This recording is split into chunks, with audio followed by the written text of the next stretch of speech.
ගන්න කැමති. අද අපි කරන්න යන්නේ අමුතුම වැඩක්. ඉතින් මේ තමයි අලබැදුමක් සමග තක්කාලි සෝස් එකක්. අපි හදලා බලමු. කොහොමද කියන්නේ?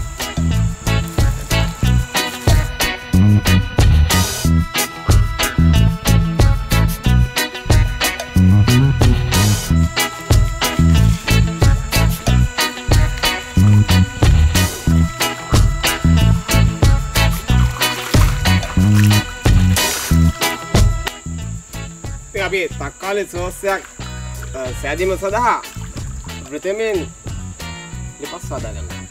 උපඩ ගන්න.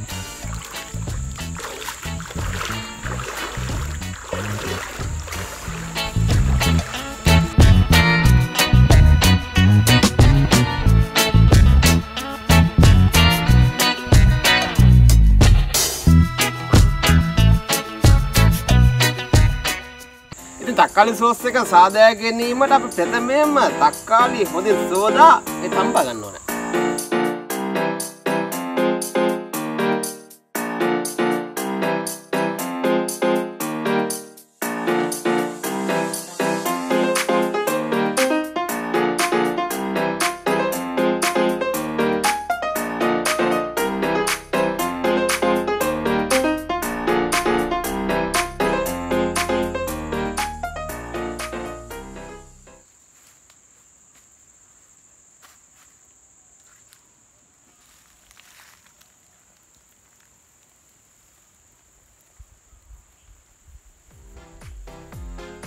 ඉතින් තක්කාලි සෝස් එක සාදා ගැනීම සඳහා ඉතා හොඳින් පැඹුණු තක්කාලි අපි මේ ආකාරයට අපි වාගමු.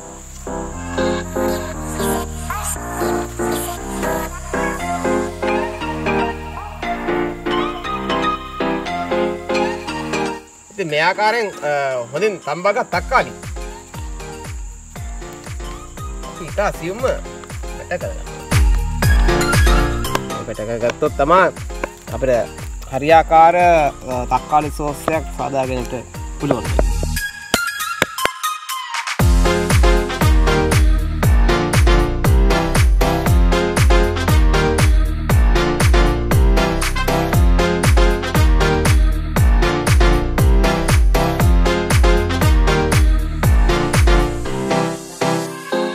ඉතින් හොඳින් කලාගත් තක්කාලි මෙන්න මේ විදිහට අපි සකසා ගන්න ඕනේ. තාම හොඳින් පෙරාගෙන තමයි තක්කාලි සෝස් එක තාම හොඳින් රසවත් විදිහට සාදා ගන්නට අපි හිතුවේ.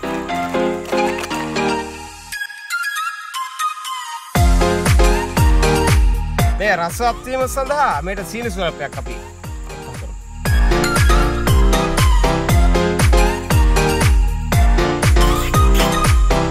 තක්කාලි සෝස් එක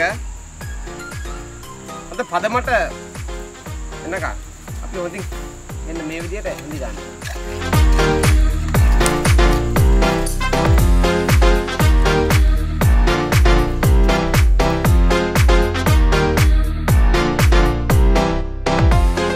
ඉතින් ඔයාලට පුළුවන් ගෙදරදීම මෙන්න මේ විදිහට තක්කාලි සෝස් එකක් සාදා ගැනීම. ඉතින් මේට සරි කරන්න තවත් අපි රසවත් කෑමක් සැදීම සඳහා සූදානම් වෙන්නේ. ඉතින් අපි බලමු.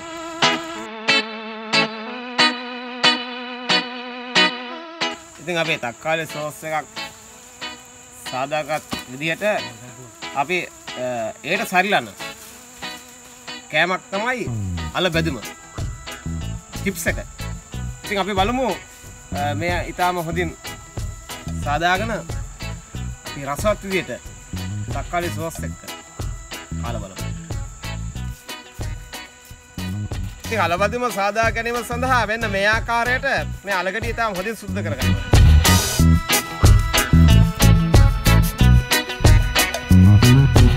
අලබැදුම සාදා ගැනීම සඳහා වෙන්න මේ ආකාරයට අපි ඊටාම සියුම් මේ විදිහට මේ කපා ගන්න ඕනේ.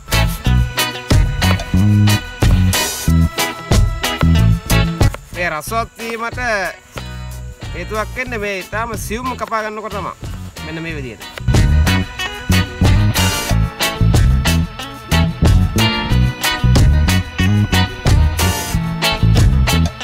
අපි හොඳින් කපාගත් අලපෙති බැද ගැනීම සඳහා සූදානම් වෙන්නේ. ඉතින් ප්‍රථමයෙන්ම අපි පොල් තෙල් දමගමු.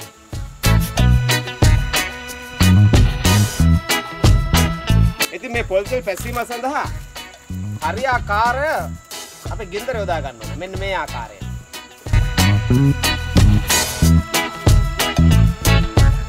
ඉතින් අපි මෙම තෙල් තාත්තිය ඉතින් හොඳට මේ ආකාරයට හොඳට පැසුනට පසු අපි අල ස්වල්පයක් දාන්න මෙන්න මේ විදිහට.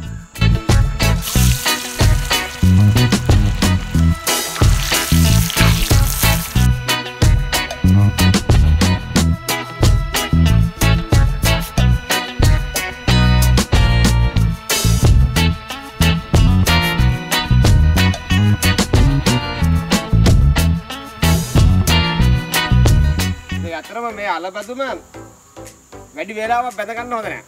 මොකද එහෙම වුණොත් මේ රසය නැති වෙනවා.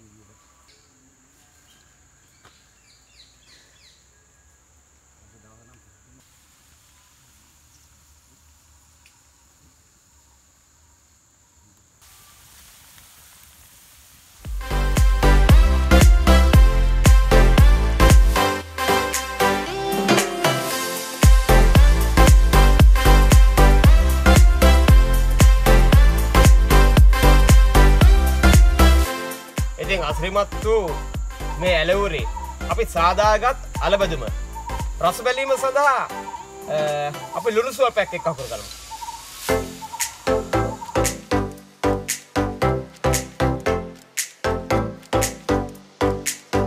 ඉතින් මේ තමයි අපි ප්‍රථමයෙන් සාදාගත් තක්කාලි සෝස් එක.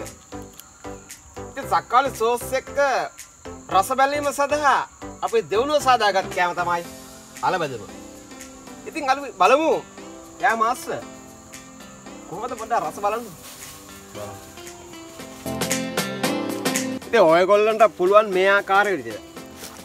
මෙන්න මේ විදිහට තක්කාලි සෝස් සමග අලබැදුමක් ගමේ විදිහට සාදාගෙන මෙන්න මේ ආකාරයෙන් රස බලන්න. අපි බලමු පොඩ්ඩක්. හරිම රසයි. අතරම දැන් මාස් පොඩ්ඩක් බලන්න රස.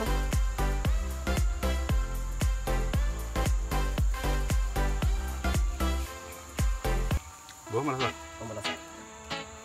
ඉතින් මම කියන්න කැමතියි අපේ යාළුවන්ට මෙන්න මේ විදිහට මේ වාගේ සුන්දර වූ රමණීය පරිසරයක මේ වාගේ කෑම වේලක් හදාගෙන ඔයගොල්ලන්ට පුළුවන් මෙන්න මේ විදිහට රස